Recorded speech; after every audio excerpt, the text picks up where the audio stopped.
Hey guys, and welcome to Petrol Ped, and welcome to Collection Day, a day I have been waiting for what seems like ages.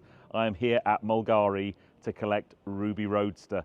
Now, we embarked on this journey at the back end of last year. Myself and Darren sat down and talked through how we could really improve and almost demodify my R59 JCW Roadster. And I know a few of the things that have been done, but stylistically, there's a whole bunch of stuff Darren has done, and I know nothing about it at all, and I cannot wait to see what he's done. So, in through that door behind me is Ruby Roadster. Let's go and see what Darren's done. Now, we're actually going to start off with Darren's mini van, because wheel-wise, we really liked the colour of those wheels. That might be a bit of a clue. And then there's always lovely minis parked outside Mulgari, a lovely GP. And then this car, when it's finished, is going to be absolutely epic. But I cannot wait any longer. Let's wander in through the front door of Mulgari here. There's always a cool bunch of stuff. Home of the Icon. There's nice bits of mini stuff lying around in the reception area. Home of the Icon too. All of these lovely mini bits on here, but I spy a Mini Roadster under covers. Just need to say hello to Enzo. Hello. Hello, mate. Hello. Enzo the dog, but less. Here we go. Here she is. She's under covers, under wraps. Oh, I'm so excited. My levels of excitement are high. Let's see what we've done to Ruby Roadster.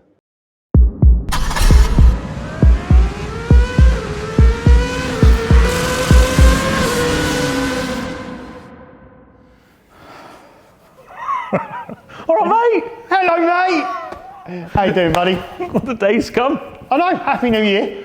Well, yeah. I haven't seen you since last year. I know, but you've been living with my car. Just since last year, we had Christmas together and everything. It's been great. Well, you've not been very forthcoming with information, really. No. So last time I was here, if you've watched the video, if not, I'll put a link below. The only things we definitely need, so we've done the shocks, we put Bilstein's on there. Yep. We're going to put, by the way, in the description below, I'm going to break down all the costs of everything. Okay, we might kind of maybe talk about that roughly as we're going through. Yeah. So it's got Bilstein's on it. Yep. B14s. Yep. Roughly speaking, cost-wise, are those? £1,000-ish a set. Okay, that plus fitting. That's shock, springs, all your bits and pieces. Amazing. So we saw those being fitted. So I know they're on there. Yep. We took the Alcon race brakes off. Yep. Because they're a bit squeaky. Yes. And bit overkill for road. Yeah, and we put new updated calipers and discs on the front. Yep. Now, loads of people asked about those in the last video. Yep. So what are those? So they're a copy of the JCW Brembo brake. Yep. Known as Budweg. You Yep. can find that all over the internet. You can piece the kits together yourselves. There are a few sellers that sell complete kits with pads, discs, lines, bits and pieces. They're, I think, all up, they're the best part of £700 to £800 as a kit, Yep. which gives you everything you need to convert if you've got the early style cast caliper. Okay. Plus fitting. Plus fitting. Always plus fitting. Always. And that's about it. And then you were going to do the map, but that you can't see any of that work. So we'll talk about that in a minute, because you've had some interesting experiences there. Yeah. And then we also put the D-Chrome kit on from S&PS 2012. Yep. That's all on, with your red bar across the front. Ooh, yeah. Okay. And that's aesthetically pretty much all that I know about. The only other thing we didn't talk about in the last video was the wheels. I had Team Dynamics wheels. Yeah, Pro Racing. And they were in like an anthracite colour, but they'd been on the car a while. They were only ever sprayed. They weren't powder coated, and they were starting to corrode. Yeah, and the tyres were going down. So we had a chat. I had a slow puncture on the tyres, and I had a chat. Said, right, we'll do the wheels. Yeah. And I left that to you. Yep. I don't know what colour they've been done, and I'll have a lovely chat with Michelin and get some nice new rubber for the tyres. So I kind of know to expect that. Yep. And that's it. Cool. There's a few other little changes. Right, so Ruby's known as Ruby, aesthetically and otherwise. Yeah. So rather than change everything, just kind of freshened it up a little bit. Okay. Small changes to styling, colours, finishes, that kind of stuff. You excited? Yeah. Do you want to see? Yeah. You've been waiting, haven't you? I know, You're patiently. excited. I'm going to go take the cover off. Are you Go on, ready? slide the cover back. Oh, come on, come on, come on, come on. Da, da, da, da, da, da. Oh! Hey, there's a gold stripe down the middle. There is a gold stripe, like an anniversary stripe. Oh, hey, that front red looks amazing as well. Oh, So still the same ruby, just slightly different. Oh, the wheel. Hey, are those the same colour as More or less. Project? Oh, mate. Right, let's take you guys for a quick whiz around and then we'll talk about the details. Oh my. You happy? Wicked. Absolutely wicked. You wait till you drive it. Oh yeah. Oh my days. I've had chance to kind of look around the car and soak in some of the details. Let me walk you round. I guess first up, and one of the first noticeable things is this new red strip here. That's one of the trim pieces from SMPS 2012. But then what I really love is I've had this sticker on. Lots of people ask what this sticker is. It's a tribute sticker to Henry Hope Frost, who was one of the Goodwood commentators, a real legend at Goodwood. He was killed in a motorcycle accident a few years ago now, and that was a tribute sticker that they created. And I've always treasured that. And Darren's tied in that gold colour to this central stripe now that runs down the bonnet. So that's the most noticeable thing at the front. But then let's wander around the side. And I guess first things first is the wheel colour. So we've powder coated these and they've been ceramic coated, and they are very similar colour to the wheels we put on Project PP. So they're still the Team Dynamics wheels. And then you can see the calipers, and I don't know if you can make out there, but there's actually Ruby written on the calipers, which is just superb. And then she's now got Michelin Pilot Sport 5 tyres. So before I was running Pilot Sport 4, and they were in need of replacement. So the very latest Michelin tyres, and also I just think the sidewall game on these tyres is absolutely amazing. Now, just cost-wise, because we're trying to add the cost up, so to ceramic coat the wheels, it's about £80 a wheel, there or thereabouts, and the tyres were £500 for a set, so £125 a corner from Black Circle. So that's wheel and tyre package. The tyres only arrived very late last night, so the car hasn't actually turned in anger yet. They've still got the stickers on them, they're that new. And then we've got a gold Petrol Ped logo on the front wing. So there wasn't any Petrol Ped logos on the side before. And then again, down the side, you've got underneath the factory trim strip, you've got the yellow details that Darren's put on. And then all the way down here, we've now got a really subtle black Mulgari badge. I absolutely love that. There you go, you can see the stickers. Darren's also cleaned underneath the wheel arches. Coming around the back of the car, again, you've got that gold trim strip down the centre here, which I think is really smart. And then you've got a Mulgari Stage 2 badge on there with a gold Petrol Ped badge. That used to be red. That's a really nice touch. And then he's also cleaned up my exhaust tips, which are really cool. So then, yeah, coming round the side, it's the same. So let's have a look on the inside, because, oh, here we go. I forgot, we've got the door trim pieces from SMPS 2012. They look really smart. Then you open up the door, and there's some really lovely details in here. Firstly, I've now got a Mulgari badge just there, redesigned by Mulgari. I love that. Then, a bit more gold. There's a gold trim strip round here. That's new. Really, really smart.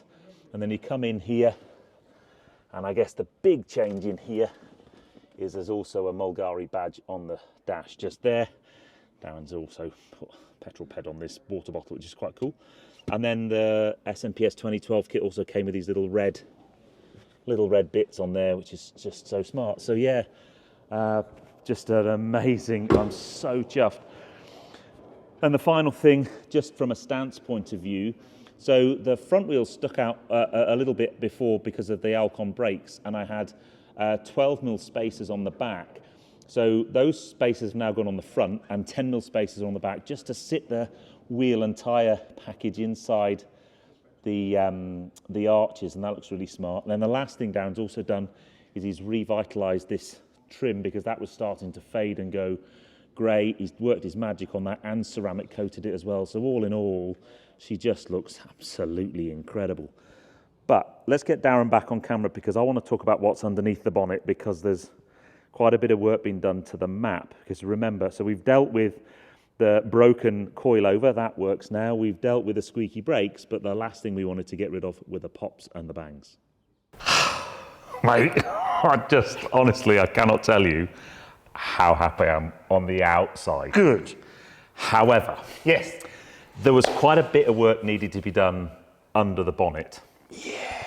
Aside from how filthy it was. Well, yeah, come on, have a look. Of course you can. As long as you don't touch it inappropriately, I don't mind. Oh, you are a legend. Look at that. Whoa.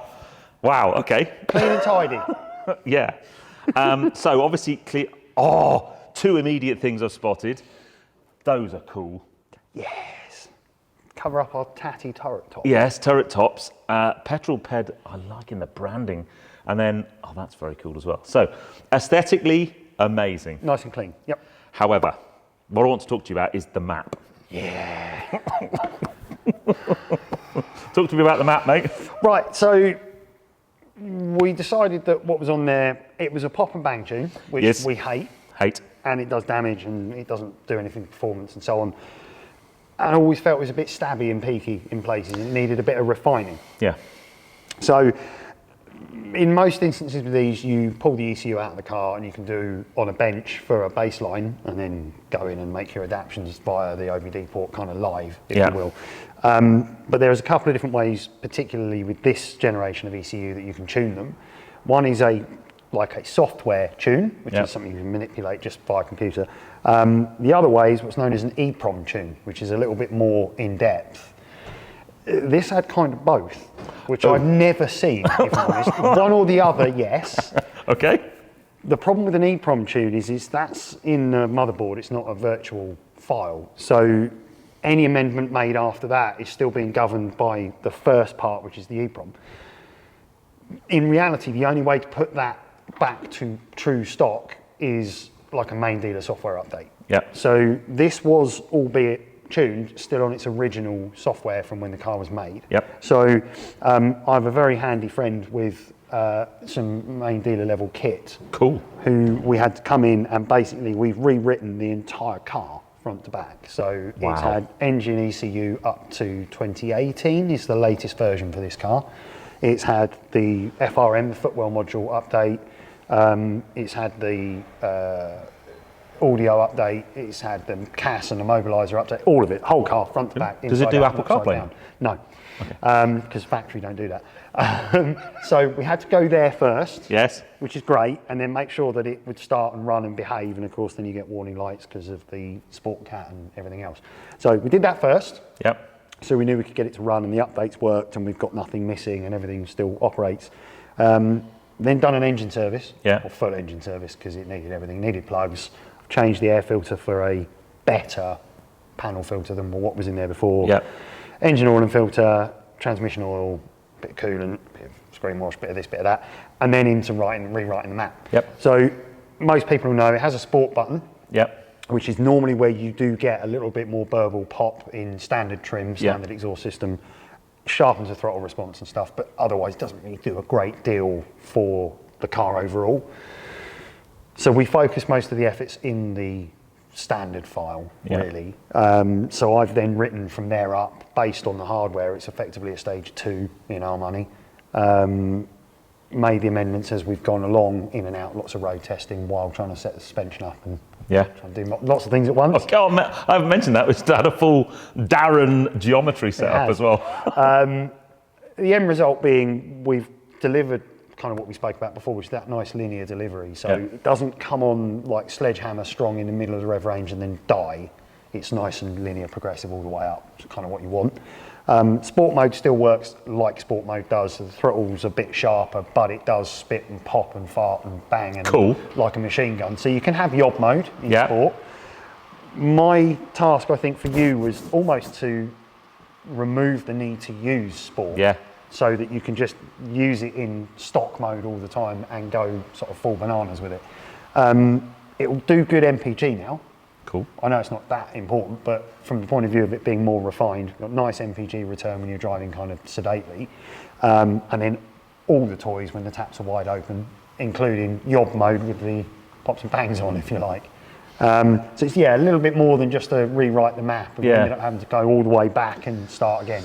Yeah, I had a phone call from Darren going, oh, right, Oh my let's God, go plan B. All kinds of trouble. Now, I'm guessing, so the cost of doing that, I guess, first off, this car was at stage 2 anyway. So I'd had a lot of hardware put on this. Yeah, hardware-wise, it was all prepared, so which is a good thing. You know, it had the right intercooler and it had Sport Cat and so on. So if you are going to do stage 2, there's a whole bunch of costs that you would have to do that I'd already done. On top of which you'd already done, yeah. I mean, you can configure it different ways as well with different intakes and boost pipes and stuff, depending on how far or not far you want to go. Yeah. But yeah, minimum for stage 2 on one of these, you have to have the better intercooler, bigger, larger core, more efficient. Yeah. You have to have an uprated set of plugs, which of course we've done in the service anyway. Yeah. Serviceability, you need to make sure that the service is all kept up. And then air filter, minimum is a high flow panel like you have, so it's all standard otherwise. Or there's the AEM intake's a favourite for these, and it does work very well despite what people say. And you can bolster that with hard boost pipes, and you can mess around with a number of other things. You don't really need any of that. That's getting more into stage 3 territory. Yeah.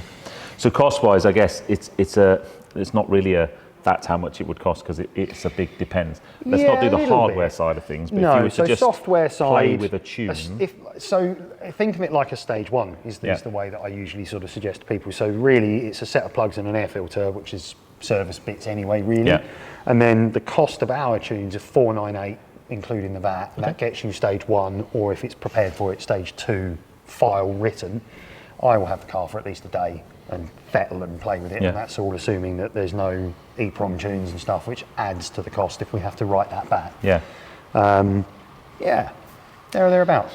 Mate, I can't thank you enough. And one of the things I want to say is what Darren's really good at is I came to him with I had a problem with the car. It's not that I didn't love the car anymore, but I'd just taken it a bit too far. It was difficult to live with, and it was just challenging me to the point where I thought, do you know what? I think I might have had enough with this car, and I'm going to move it on. And we had a chat, and you understood my brief, what I wanted from the car, and you've taken that, and then if you come here, what you need to do is let this guy just run with it a little bit. Yeah, a little bit. And you do it so subtly. Getting in your head is what it is. There are things that you've done to this car I would never have done. I'm loving there's a big JPS Lotus vibe going on with the black, gold and red. I know, and I really, really like that. Yeah. So I cannot wait to drive it. So let's put the kettle on, have a brew, and then we're going to drive it home and have a hoon, because I can't wait to drive it. I really, really can't. But you'll enjoy the driving experience. The looky bit I do like, because I like them all to be individual. Yeah. I don't think I've done this colour combo in anything before either, so that's individual to Ruby, which is nice because she's known as Ruby. But it's always the bit, we've said this before, I firmly believe it's how it makes you feel when you're driving the car. That's the bit that matters, really. Yeah. Well, it's really interesting because he's just off camera, but one of the reasons I'm stood here is probably like 2 years ago now when I bought my Clubman here, and you had the Clubman. We had Michael's Clubman. Who stood just over there, and the way that drove, I said to Dan, I want my car to be like that, and we were going to do one of our favourite. We were going to do that with Charlie Clubman, and then before the disaster happened. So that's what I'm really looking forward to. But yeah, mate, you've knocked it out of the park. Pleasure, mate. Legend, absolute legend. Cool. Let's get it out on the road, man. Oh, yes, baby. Yeah. and it's clean under the engine and everything. Yeah, it won't be soon, but that's all right. It's clean for now. Well, as you can probably tell, I'm not that far from home. I've been driving the car for about 45 minutes. I just wanted to get my head around it, and honestly, it's like driving a completely new car. I am so happy. First up, the dampers. The ride is just so much more composed. It's still a firm ride, but I like that. But the crashiness has gone. Obviously, the knocking from the broken BCs has gone. And it just feels amazing on the road. so composed, and through the corners, amazing. I think the geometry helps a lot as well, but it's the map, and that's very difficult for me to get across on camera. The map is so linear. Before, a lot of the power kind of came in at sort of 3,500, 4,000 RPM, but this map just pulls and pulls, just keeps going. That was up to about 5,500 RPM, and it's just so smooth and so linear, and she feels fast, really fast. I mean, she was quick before, but now, oh, wow. I mean, it is like driving a different car. Just amazing, absolutely amazing. Oh man, where do I even begin with this one? Well, first up, I've got to thank Darren at Mulgari. We've talked about this project for a while. He knew what my requirements were. I haven't mentioned the brakes. These brakes, there's no squeak. Listen, they're still bedding in. I'm being gentle with them, but you know, the Alcon brakes were amazing brakes. On a track, they were phenomenal, but they just weren't for the road, and they were squeaky and annoying. These will be a far better brake on the road and less of an effective brake on track, but I'm not going to track this car so much. But Darren got the brief completely, and aesthetically I just think he's knocked it out the park. And yes, I made a few choices. We wanted to keep the black and red as the main theme. Yes, I kind of aired about maybe changing the wheels to a bronze, but that bronze stroke gold red black combo is just so JPS. I just think it looks wicked. I'm so pleased with the way the car looks aesthetically, and then the little bits of gold work on the middle of the stripes down the side of the car, the subtle Mulgari badging. It's just a subtle car. It's totally refreshed, but just done in a way that keeps the character that Ruby had, and I'm delighted. So lots of thank yous. Massive thank you to Darren. I'll put his details below. You know him by now. If you want to increase the performance of your car but still keep it usable, he's got this amazing way of turning a modified car into a real grown-up car, and I can't recommend him highly enough. Big thanks to Aaron at Bilstein. These dampers are phenomenal. I can't wait to use them some more, but they're just dealing with the road so much better, so much more compliant. Big thanks to Sam at S&PS 2012 for all the trim bits. I finally got them on, mate, and I think the car looks amazing for it as well. And then finally, thanks to Michelin UK. Now I'm a brand ambassador for Michelin. You know, running their tyres on my cars and my bikes is part of the gig, and I was running Pilot Sport 4s before, and I haven't driven a car on Pilot Sport 5s, and you know, to get some time on these, I'm really looking forward to getting my head around them as a tyre. But I think the sidewall in particular, I've gone on about that already, I think the sidewall on the Pilot Sport 5 is one of the best in the market, and I just think it makes the, listen to this, just linear, pull, up to 6,000, epic, absolutely amazing. But yeah, so I think the car looks awesome. And then massive thanks to my mate Nick Williams, a photographer, who first of all ferried me to and from Mulgari for the last couple of videos, but has also taken some incredible photographs. He works a lot with Bilstein, and I asked him if he'd get some pictures to kind of document this build, and he smashed that one out the park as well. So yeah, please put in the comments below, what do you think of the new refreshed Ruby Roadster? It's great to have her back on the channel. I didn't realise just how much love for this car there is out there, but when I started this project, it was clear that many of you love this car. She's been around since the very first video on Petrol Ped, and she'll now be around for a lot longer, because she's just, and then into this corner. These tyres are still bedding in really, so I'm being a little bit careful, but just awesome. Gosh, she's quick. It's also just very briefly worth mentioning, if you are going to modify your car, make sure that you notify your insurer. Anything you do, I had already let my insurer, Lockton Performance, know all of the modifications anyway. I haven't changed the modification, I've just changed the supplier, you know, different brakes, still modified brakes, different suspension, still modified suspension. But you need to make sure you tell your insurer all the modifications you've done. Otherwise, if you have an accident, if you have a problem, and you haven't notified them of any modifications, it is quite within their rights to null and void your insurance, and then you're going to be left in a whole world of hurts. So make sure you do that. Anyway, I'm very nearly home, but I hope you enjoyed that. Please put in the comments below what you think of the new Ruby 2. I'm just so delighted, so happy with it, that I'm going to love you and leave you on that one. If you enjoyed that, please give me a thumbs up. Comments below are always welcome. And if you haven't done so already, please subscribe to Petrol Ped for plenty more content to come. And I'll see you on the next film, guys. You take care. Drive safe.